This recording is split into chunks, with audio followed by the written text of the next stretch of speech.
Hey everyone, Joseph Onesta here. You haven't seen me around for very much, just because the last month or so has been kind of crazy for me. I'm going to share a little story with you, and then I am going to ask a favor. And the first thing is, I want to just tell you, my husband Eliu, E as I often refer to him, went with his grandmother to Nicaragua, their native land. Trip of a lifetime for him to see his family that he hasn't seen since he was 16. And so we, he came back. There were a few health issues, some swollen, his legs were swollen, and he went to the doctor to see what was up. And she was very nice. She did some tests, and then we get a call from the doctor to go over the results of the test, basically saying, just telling him, you need to go to the emergency room. You're in kidney failure. Now, that is a scary thing.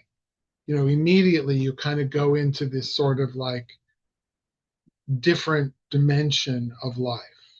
I mean, for heaven's sakes, you don't think about things like that unless a doctor tells you, hey, you have to be careful. And the doctor never told him he had to be careful. So, anyway, we go. He spent a week in the hospital. His kidney failure is advanced, and we're in the process of learning about it. It has taken over a month for us to even get to the point where we can even think about dialysis. This is an amazingly slow process. And we're also talking about transplants. Now, conveniently, E and I both have type O blood, and the positives and negatives, even though we're opposite, don't matter when it comes to. So I think I can be a donor. Easy peasy. This is not a problem. My driver's license says I'm an organ donor. And of course, that's not live donor. But anyway, so I go through we're excited. We're talking to the doctor. We're going to move forward.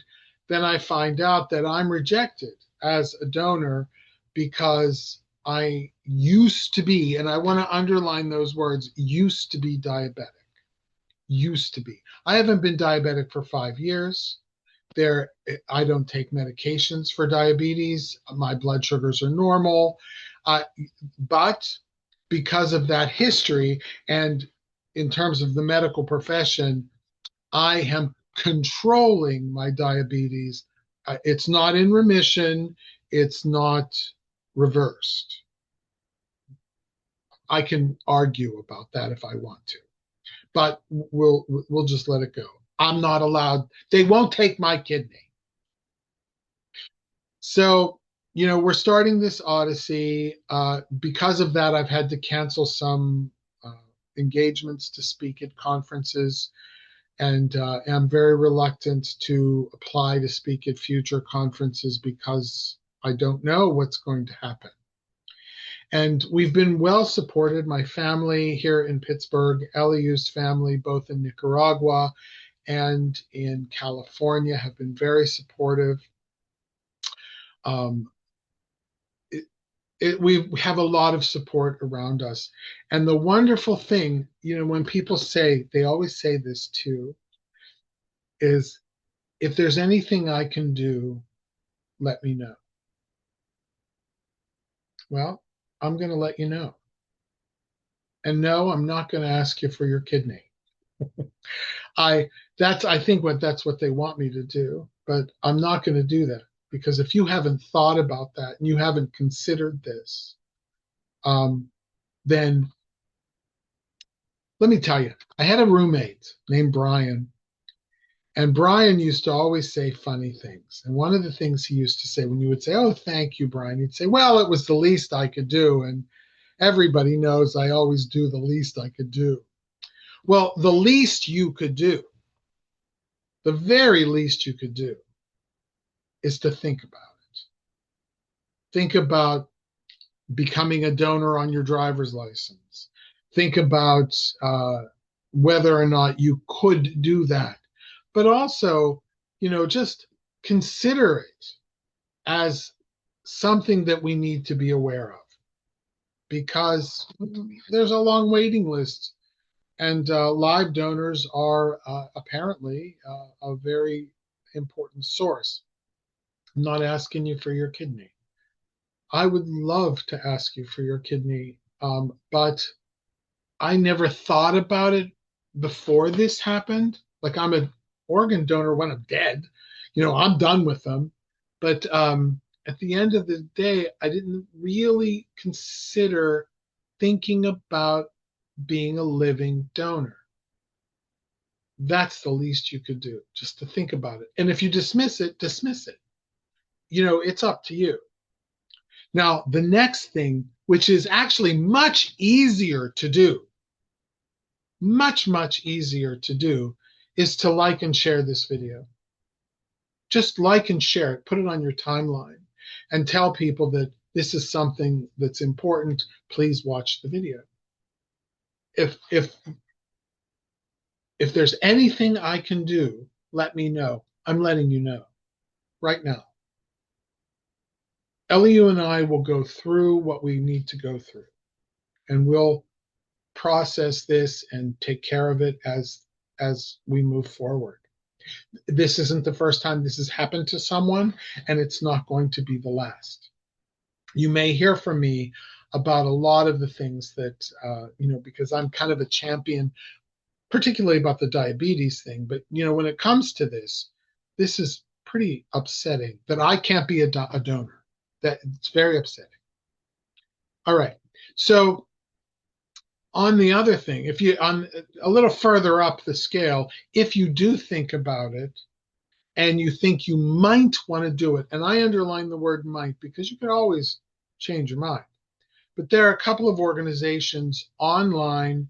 I think they're actually funneled into the same organization, and I'm going to read them to you so that you know. LiveDonorProject.org and TheLivingDonorProject.org. So those are two, Live Donor Project or TheLivingDonorProject.org, both .orgs. You could donate money if you want to. I don't really know how that helps, but it helps. If you think about doing this because it's in your heart and you want to do it, because there's somebody out there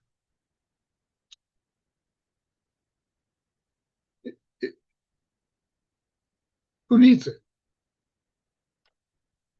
whose life has been forever changed. And so, excuse me, I didn't mean to get emotional.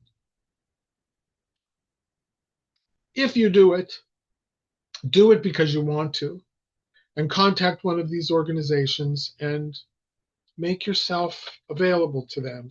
Believe me, if you're not eligible, they'll tell you.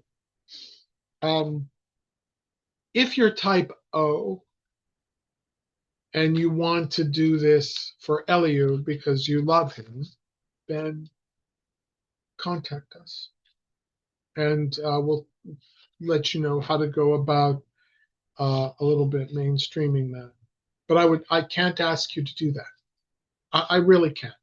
Simply because if you haven't thought about it, think about it, right? That's the least you could do. Just consider it. Put your organ donor on your driver's license, and let them take what they can use, because somebody needs it.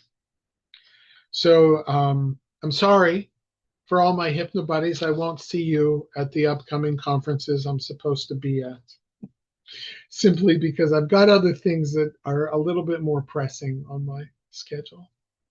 And I want to thank you for taking this time to listen to me.